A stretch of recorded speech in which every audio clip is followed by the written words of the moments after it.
안경이 어울리나요?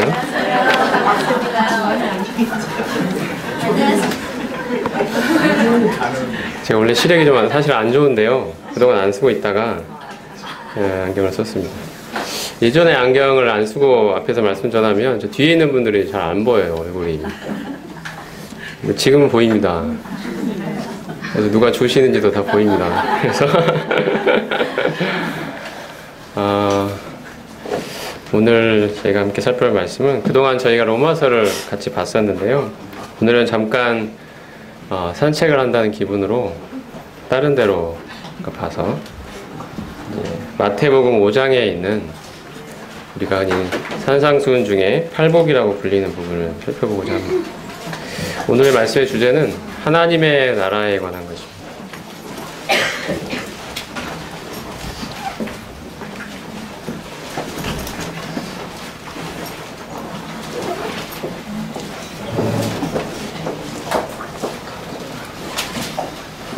자, 마태복음 5장 1절부터 10절에 있는 말씀까지 같이 한번 말씀을 한 절씩 교독을 하겠습니다. 제가 1절 읽고 여러분께서 2절 이렇게 읽는 식으로 하겠습니다. 예수께서 무리를 보시고 산에 올라가 앉으시니 제자들이 나온지라. 심령이 가난한 자는 복이 있나니 천국이 그들의 것이며 온유한 자는 복이 있나니 그들이 땅을 기업으로 받을 것이며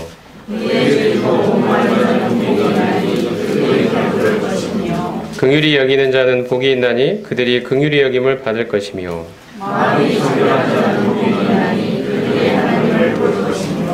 화평하게 하는 자는 복이 있나니 그들이 하나님의 아들이라 일컬음을 받을 것이며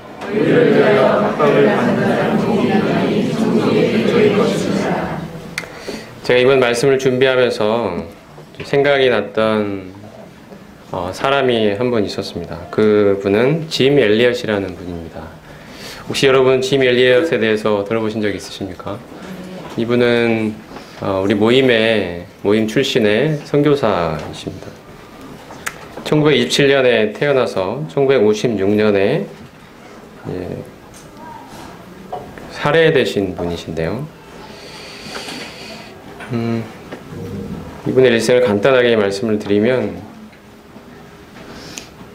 휘튼 대학교, 미국의 명문 중에 하나인 휘튼 대학교의 수석으로 졸업한 그런 수재이시고 전도 유망한 그런 학생이었습니다. 근데 주님께서 이 형제님에게 에콰도르 지역에 있는 아우카 부족에게 복음을 전하고자 하는 그러한 소망을 주셨습니다. 아우카 부족은 외부인의 출입을 절대 허용하지 않고 외부에서 오는 사람은 무조건 죽이는 그런 종족이었습니다. 그들에게 복음이 전파되지 않았기 때문에 이 짐 엘리엇 형제님은 4명의 다른 휘튼 대학 출신의 다른 선교사들과 함께 총 5명이죠. 5명이 아우카 부족에게 복음을 전하기 위한 계획을 세우고 기도하게 되었습니다. 자신의 인생을 하나님께 걸기로 한 거죠. 그들이 아우카 부족에게 마침내 오랜 기도와 그러한 준비 끝에 아우카 부족에게 나아갔을 때 그들은 아우카 부족에게 무참히 살해되었습니다. 도착한 지 얼마 안 됐을 때 모두 다 살해된 것이 신문에 보도가 되었습니다. 당시 미국의 유명한 주요 일간지들은 이들의 죽음에 대하여 참 헛된 죽음을 죽었다라는 그러한 보도를 했습니다. 이 전도 유명한 젊은이들이 왜 그토록 무자비한 종족들에게 그 뻔한 결과가 예상되는 곳에 나아가서 자신의 인생을 헛되이 낭비했느냐, 이렇게 많은 신문에서 보도를 했습니다. 얼마나 불필요한 낭비인가 라는 제목으로 신문 기사가 실렸습니다. 그 신문 중에 하나인 라이프지의 기자가 이 짐 엘리엇 형제님의 자매님께 인터뷰를 하기 위해 그런 이야기를 했을 때 당신 남편은 얼마나 헛된 죽음을 불필요하게 그런 곳에 가서 죽고 말았는가 라는 식의 질문을 했을 때 이 자매님은 이렇게 대답하셨습니다. 낭비라니요. 우리 남편은 어릴 때부터 오직 이때만을 기도하며 준비해 왔습니다. 그리고 마침내 그 꿈을 이룬 것입니다. 이렇게 대답을 했습니다. 나중에 이 짐 엘리엇 형제님의 일기장이 발견이 됐고요. 거기에 대학교 시절 썼던 일기장에 이렇게 적혀 있었습니다. 결코 잃어버릴 수 없는 영원한 것을 얻기 위해서 영원하지 않은 것을 버리는 사람은 결코 바보가 아니다. 사람들은 그를 바보라고 불렀습니다. 헛된 죽음을 죽었다라고 이야기했습니다. 그의 일기장에는 하지만 영원한 하나님 나라의 영원한 영광을 취하기 위해서 이 세상 나라에 사라져버릴 그런 헛된 영광을 버리는 사람은 결코 바보가 아니다라고 썼던 것입니다.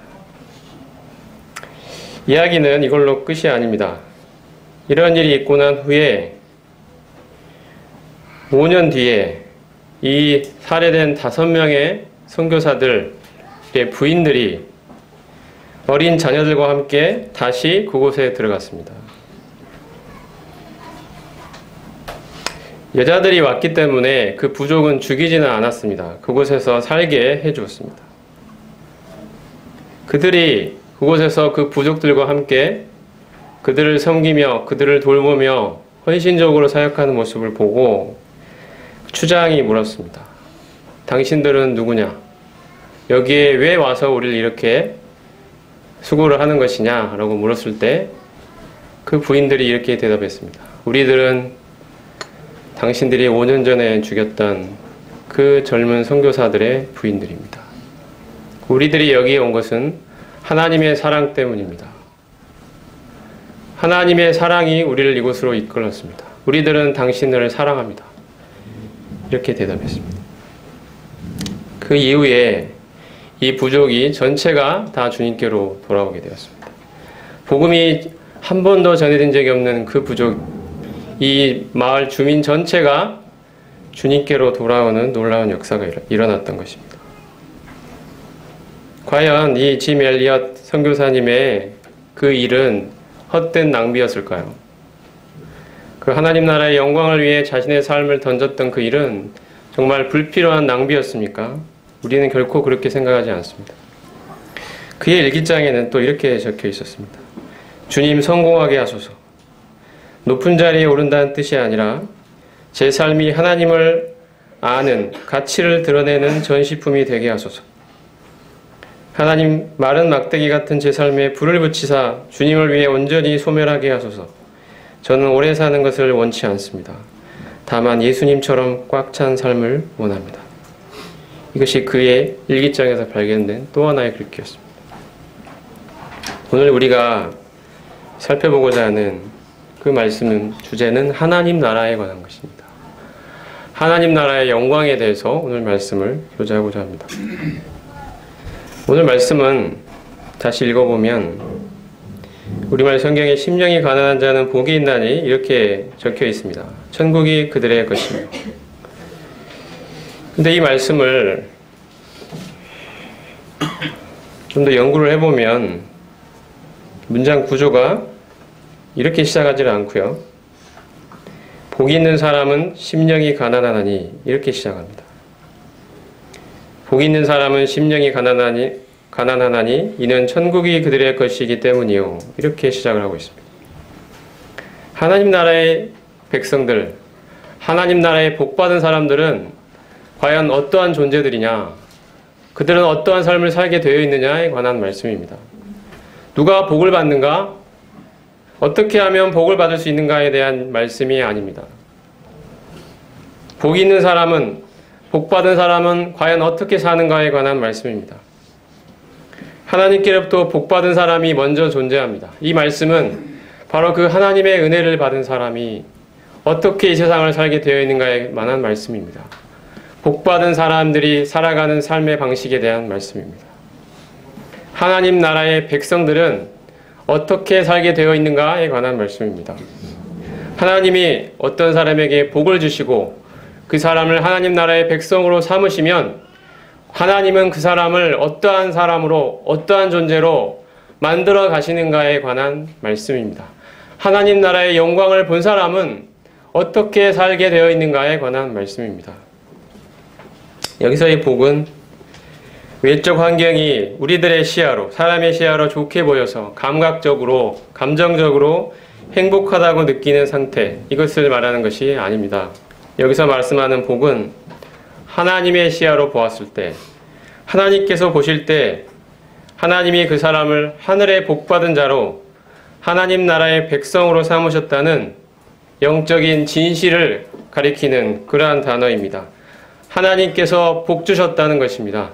하나님으로부터 복받은 사람이 존재합니다. 하나님 나라의 백성입니다. 이 사람들이 어떻게 하나님이 그 사람들을 택하시고 부르셔서 어떠한 자로 붙잡으셔서 그들을 붙드셔서 어떠한 자로 만들어 가시는가에 관한 말씀입니다. 오늘의 말씀을 다시 한번 이런 맥락으로 읽어보면 좋을 것 같습니다.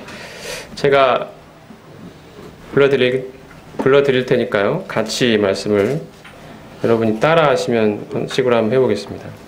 3절입니다. 복 있는 사람은 심령이 가난하나니 이는 천국이 그들의 것이기 때문이요. 시작. 복 있는 사람은 심령이 가난하나니 복 있는 사람은 애통하나니 그들이 위로를 반드시 받기 때문이요.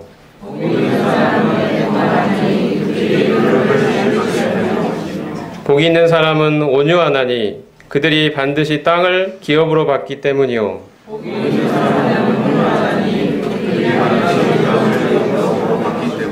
복 있는 사람은 의에 줄이고 목마르나니 그들이 배부를 것이며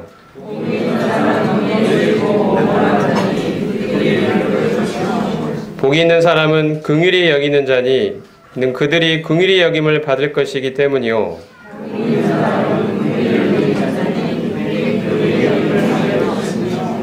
복 있는 사람은 마음이 청결하니 이는 그들이 하나님을 볼 것이기 때문이요.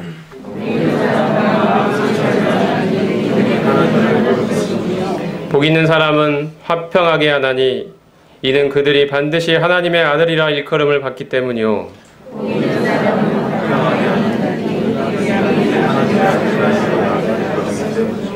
복 있는 사람은 의를 위하여 박해를 받나니 이는 천국이 그들의 것이기 때문이라.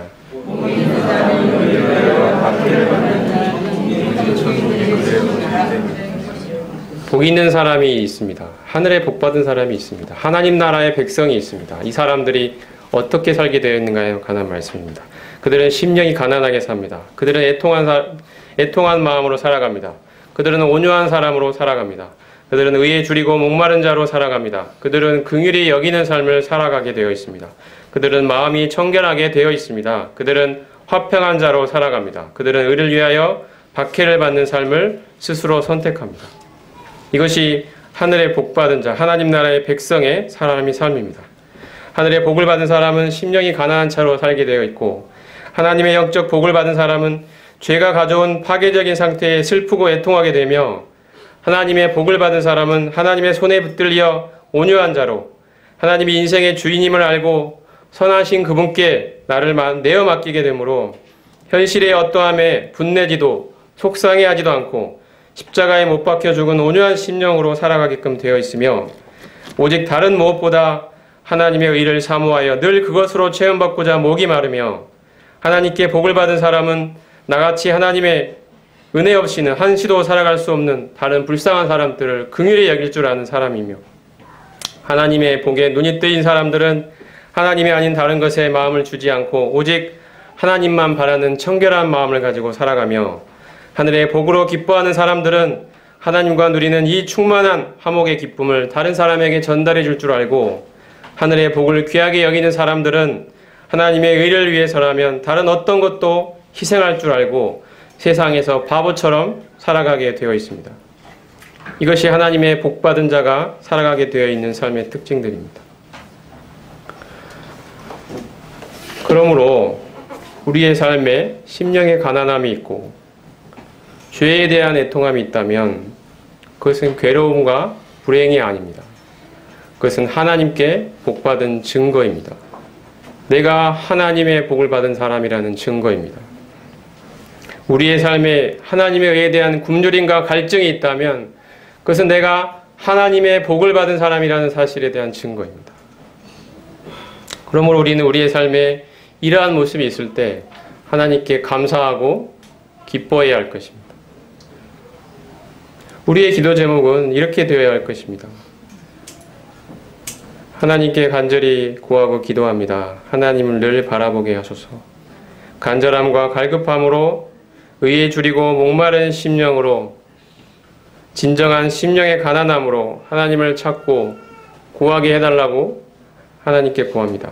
부유하고 높아진 저주받은 마음을 제하시고 지금의 수준에 만족하고 안주하는 심령을 버리게 하시고 오직 간절한 마음으로 하나님의 얼굴을 구하게 하소서.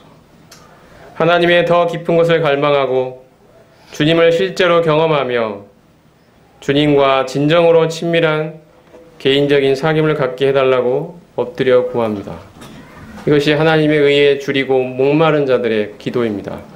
하나님 우리를 이렇게 만들어 가신다는 것입니다. 하나님 나라의 그 영광을 우리에게 하나님이 보여주실 때 우리는 심령의 가난함으로 예수 그리스도께서 그분의 영광을 제자들에게 나타내 주셨을 때 제자들이 엎드려 주여 저는 죄인입니다. 저를 떠나소서라고 말했던 그 심령의 가난함으로 하나님 나라의 영광을 보면 맛볼수록 계속 그 나라에 대한 갈급함으로 나아가게 되어 있습니다.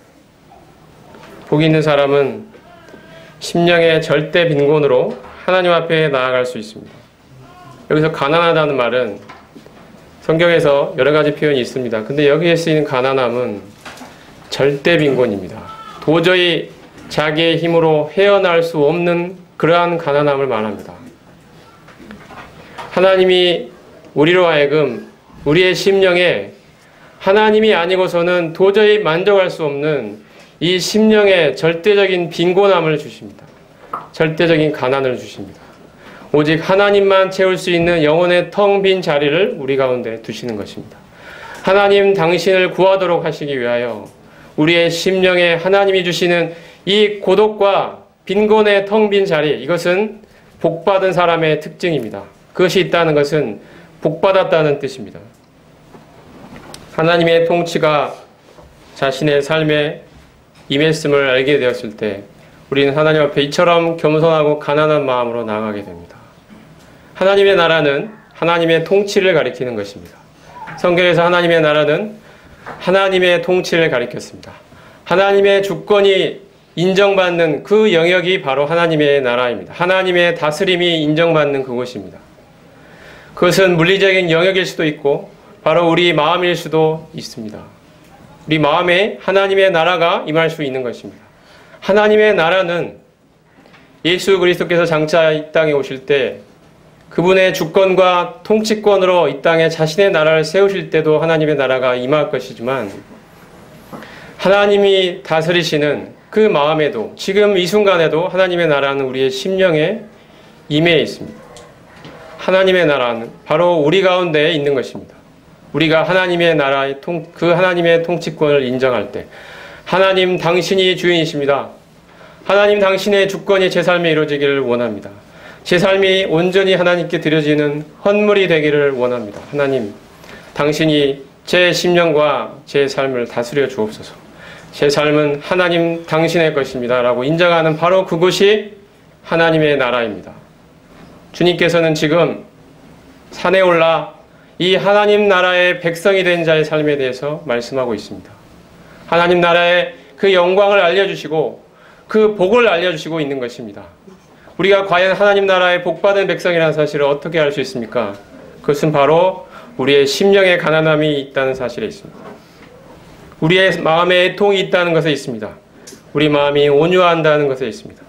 우리가 의에 줄이고 그 하나님 나라에서 다스리시는 그 하나님의 의에 줄이고 목마른 심령이 우리 가운데 있다는 데서 찾을 수 있습니다.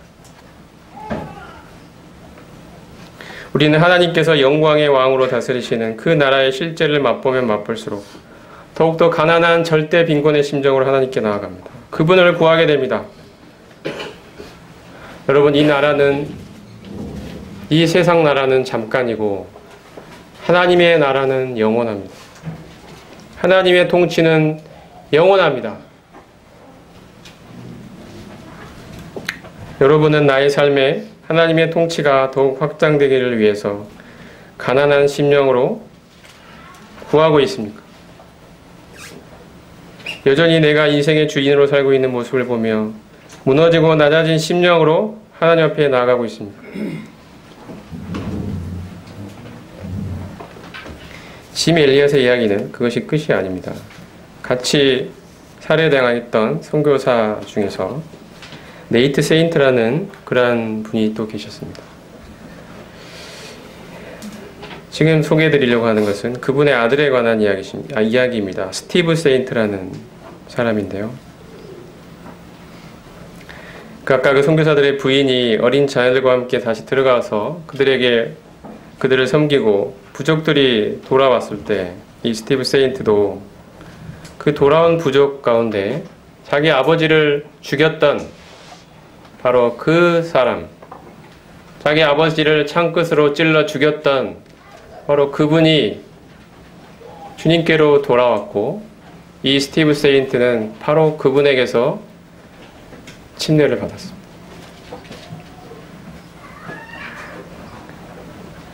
어렸을 때부터 이 자기 아버지를 죽였던 사람에 대한 이 복수심으로 그 사람의 내 아버지를 그토록 무참하게 죽여버렸던 그 사람을 향하여 복수하고자 하는 마음도 있었지만, 주님이 이 스티브 세인트에게 그들을 용서하고 섬기고자 하는 마음을 주셨습니다.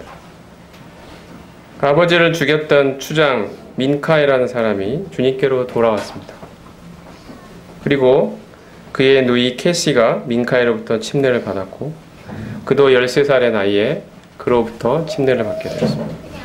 그리고 그는 그의 아들 이름을, 스티브 세인트는 그의 아들 이름을 민카이라고 지었습니다.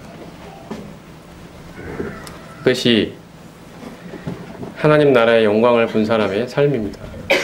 이 세상 나라의 영광과 비교할 수 없는 그 하나님 나라의 영광을 본 사람의 삶입니다.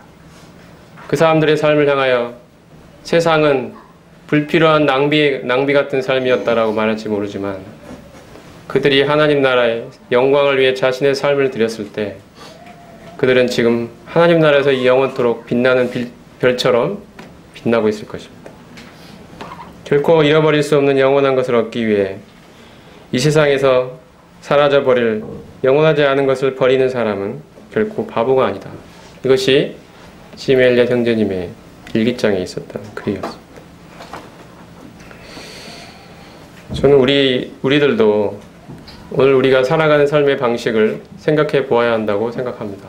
우리가 하나님 나라의 영광을 위해 살고 있는지, 그 영광을 맛보며 그 영광의 실제를 맛보면 맛볼수록 더욱 하나님의 통치가 내 삶에서 확장되기를 원하고, 그처럼 갈급한 심령으로, 낮아진 심령으로 하나님의 나라의 영광을 구하며 살고 있는지 우리가 생각해 볼 필요가 있습니다. 우리는 이 세상에서 썩어져 버릴 그 헛된 영광을 위하여 나의 삶을 관심을 갖고 오직 그것만 생각하고 그것을 위해서 하루하루 그것에 매여서 살고 있지는 않는지, 정말 나의 삶이 하나님 나라의 영광을 본 사람으로서 살고 있는 것인지, 정말 하나님 나라의 백성답게 하나님의 통치가 나의 삶에 이루어지기를 간절히 소망하며 이 가난한 심령으로 애통하는 마음으로 하나님 앞에 나아가는 그러한 자인지 스스로 돌아볼 필요가 있다고 생각이 됩니다.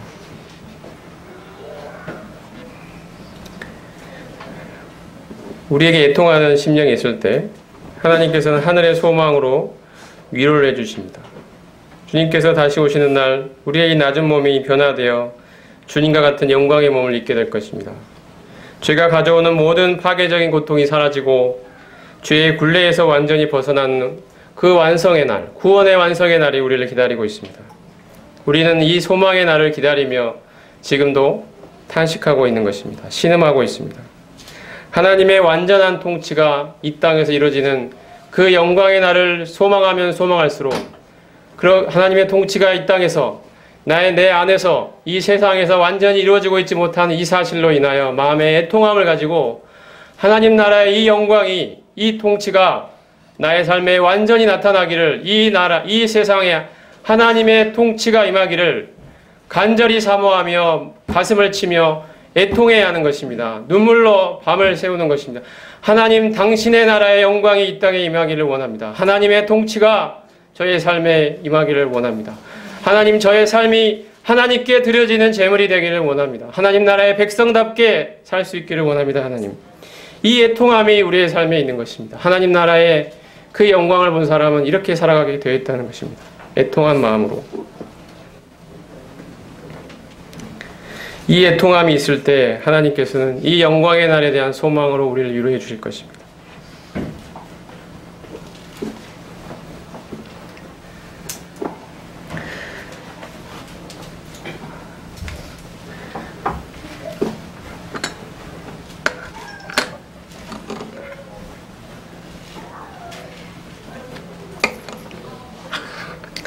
5절에 보면 온유한 심령에 대해서 말씀하고 있습니다. 온유한 자. 하나님 나라의 백성의 또 다른 특징은 온유함입니다.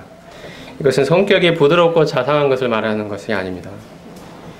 우리 온유함은 생각하면 그런 걸 먼저 생각합니다만, 여기서 말하는 온유함은 주님의 온유함과 같이 하나님 아버지를 절대적으로 의지하고 신뢰하는, 그렇기 때문에 자신의 삶에 어떠한 일이 닥치더라도 조급해하거나 속상해하지 않는 그 심령의 평온함을 가리키는 말입니다. 하나님이 얼마나 부유한 분이신지를 알고 내가 바로 그 하나님 나라의 백성이 되었고 그 백성으로서 갖고 있는 하나님 나라의 그 부요함을 보고 있기 때문에, 깨닫고 있기 때문에 이 세상에서 닥치는 그 여러 가지 일들로 인하여 마음이 흔들리거나 속상해하거나 조급해하거나 분내하지 않고 하나님이 주시는 이 마음의 여유와 심령의 평온함을 가지고 있는 이 모습이 바로 온유함입니다. 여기서 말씀하고 있는 온유함입니다. 하나님이 얼마나 부유하신 분이신지, 그리고 우리가 하나님 나라, 하나님의 안에서 얼마나 부유한 자인지를 보고 있기 때문에 이 세상의 크고 작은 일에 내가 경험해가는, 이 헤쳐나가는 내 삶에 닥치는 여러 가지 일들로 인하여 일희일비하지 않고 하나님의 이 부유함 가운데 안식하며 평온해하고 있는 이 모습이 온유함입니다.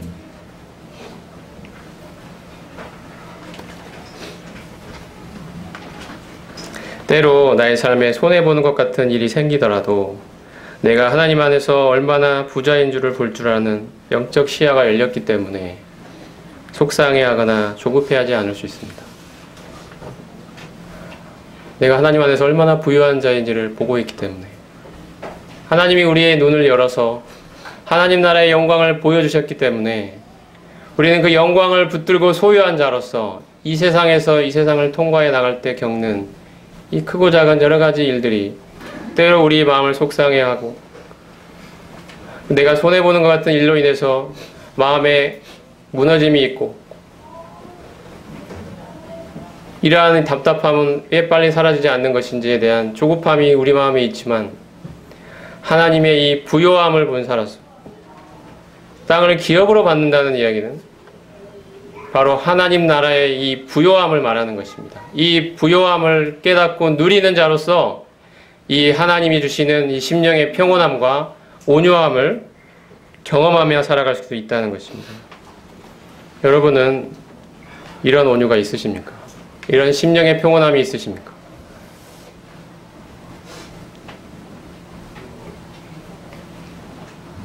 하나님 나라의 영광과 부요함을 보고 깨닫고 자신의 것으로 삼고 있는 사람은 이 세상 나라에서 겪는 일로 힘들어하지 않고 흔들림 없는 평온함 속에 긍휼을 베풀게 되어 있습니다.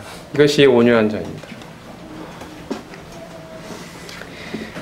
또 한 분의 이야기를 소개해 드리겠습니다. 그 사람은 윌리엄 보덴이라는 사람입니다. 1887년에 태어나서 1913년에 돌아가신 분입니다. 이분은 대부호의 아들이었습니다. 미국의 낙농 낙농업계의 큰 부자, 대부호의 아들이었고, 이분이 고등학교를 마쳤을 때 부모님이 세계 일주를 시켜줘서 세계를 돌아다니는데 정말 가난하고 불쌍한 그런 고통받는 사람들이 너무나 많은 것을 보고 자신의 삶을 이들을 위해 주님의 복음을 증거하는 일에 사용해야 되겠다는 결심을 하게 되었습니다. 그는 대부호의 아들이었지만 어린 시절부터 교회를 다니게 되었고요. 주님께서 그의 마음에 바로 이 하나님 나라의 영광을 보여주셨던 것입니다. 그는 예일대학 시절에 자신의 좌우명으로 이렇게 이야기했습니다.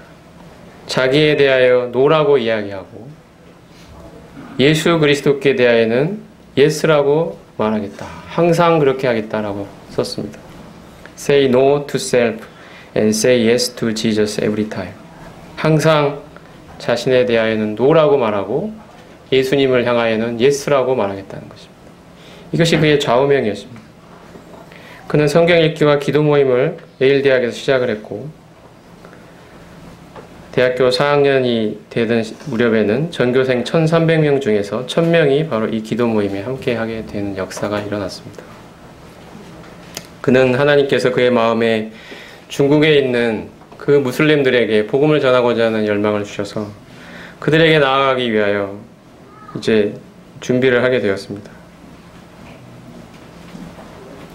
그가 이제 프린스턴 신학교에 진학을 하면서 아버지로부터 물려받은 그 모든 재산을 다 포기하고 그의 성경의 여백에다가 No reserve라고 적었습니다. 남김없이 바치겠다. 이렇게 적었습니다. 그리고 얼마 후에 아버지가 위독하시다는 그러한 소식이 집으로부터 오면서 이제 네가 아버지의 뒤를 이어서 우리의 가문을 이끌어달라는 그런 부탁을 받았을 때 그가 그것을 거절하면서 성경의 또 여백의 아래에다가 No retreat라고 적었습니다. 후퇴는 없다라고 적었습니다.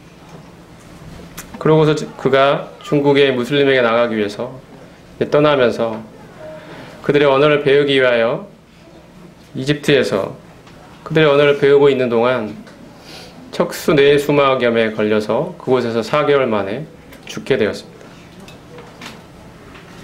이분의 인생을 생각해 보면 사람들은 분명히 바보 같은 삶이라고 말할 것입니다. 헛된 낭비라고 말할 것입니다. 그리고 그가 선교도 해보기 전에 그는 죽고 말았습니다. 실패로 끝났다고 이야기할지도 모릅니다. 근데 그가 죽은 후에 죽었다는 소문이 예일대학에 들려왔을 때 예일대학에서 기도하던 그 수많은 사람들이 이제 우리가 윌리엄 보덴의 뒤를 이어서 하나님께 헌신하자는 그러한 운동이 일어났습니다. 사람들이 자신의 삶을 하나님께 바치기 시작했습니다. 하나님 그분의 영광을 위하여 나의 온 생애를 바치겠다는 이 결심들이 윌리엄 보덴의 죽음 이후에 수많은 사람들로 그 뒤를 잇기 위해서 일어났던 것입니다. 하나님이 이 윌리엄 보덴의 삶을 사용하셔서 그분의 나라의 영광의 복음을 전하는 일에 수많은 사람들을 세우셨던 것입니다. 그가 죽은 후에 그의 성경책 여백에는 또 다른 글씨가 하나 발견이 됐는데요. No regret라는 것입니다. 그가 죽기 전에 적었던 글. 후회는 없다는 것입니다. 곧 죽을 자신의 선교지에 나가지도 못하고 죽음을 맞이해야 되는 그 상황 속에서 그는 자신의 성경 여백에 No regret라고 적었습니다. 후회는 없다. 그래서 No reserve, 남김없이 바치고 No retreat, 후퇴는 없으며 마지막에 No regret, 후회는 없다. 이런 글씨를 남기고 갔다고 합니다. 우리의 삶은 하나님을 향하여 항상 예스라고 말하고 자기를 향하여는 노라고 말하는 우리 이러한 삶을 살고 있는지 우리 스스로 돌아보면 좋을 것 같습니다. 하나님 나라의 영광을 본 사람으로서 하나님 나라의 백성답게 이 세상에서 나의 영광을 위하여 나의 소원을 위하여 나의 뜻을 이루기 위하여 이 세상의 영광을 구하기 위하여 살아가는 것이 아니라 하나님 나라, 하나님의 통치가 더 확장되기를 위하여 그 나라의 영광을 위하여 나의 온 삶을 드리겠다라는 그러한 결심이 우리 가운데 있기를 원합니다. 심령의 가난함으로, 애통한 마음으로, 온유한 마음으로, 하나님의 의에 줄이고 목마른 심령으로, 그렇지 못한 사람들 향한 긍휼히 여기는 마음으로, 하나님만을 구하는 청결한 마음으로 이 화평의 복음에 자기의 생애를 거는 이 화평의 사자로서 의를 위하여 핍박을 받기를 기뻐하는 이러한 삶을 사는 참으로 복받은 자의 인생이 우리 가운데 펼쳐지기를 원합니다. 하나님의 나라를 구하십시오.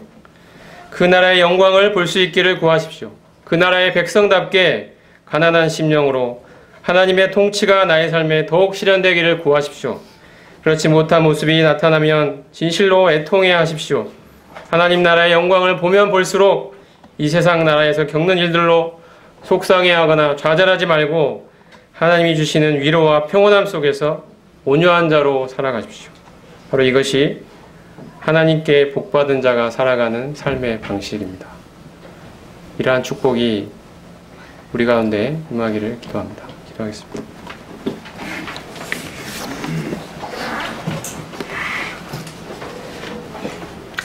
하나님, 저희를 복 주셔서 감사합니다. 우리가 어디서 이런 복을 얻을 수 있겠습니까? 이 세상이 전부인 줄 알고 이 세상에서의 영광을 구하며 나의 뜻을 추구하며 살아가던 그러한 저희가 불쌍한 인생을 하나님이 불러주셔서 참으로 하나님 나라의 영광을 보게 해주시고 하나님 나라의 백성으로 삼아주시고 참으로 우리에게 복을 주시는 이 복이 우리 가운데 임했음을 인해서 참으로 감사를 드립니다. 하나님 나라의 복받은 자로서 하나님 나라의 이 백성답게 참으로 이 세상에서 하나님의 이 붙들림대로 하나님 우리를 이끌어 가시는 대로 참으로 심령의 가난함으로 참으로 애통한 마음으로 온유한 심령으로 하나님의 의에 줄이고 목마른 자의 심령으로 하나님 나라의 영광을 위하여 핍박받는 자의 심령으로 하나님 앞에 살아가기를 원합니다. 오직 이 세상의 것이 아닌 하나님만을 구하며 그분의 통치가 나의 삶에 확장되기를 구하며 하나님 나라의 영광을 볼 수 있기를 구하며 살아갈 수 있기를 원합니다. 하나님, 저희의 삶에 역사하여 주시옵소서. 저희의 눈을 열어 하나님 나라를 볼 수 있게 하여 주십시오. 하나님의 통치가 얼마나 위대하고 영광스러운 것인지, 그리고 그 나라의 백성이 된 것이 얼마나 복된 것인지 저희로 하여금 그 부요함을 볼 수 있기에 저희의 눈을 열어주시기를 주님께 간구드립니다.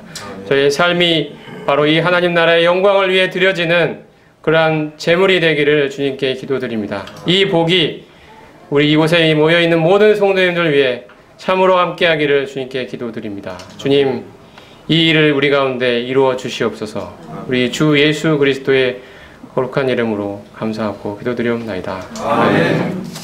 감사합니다.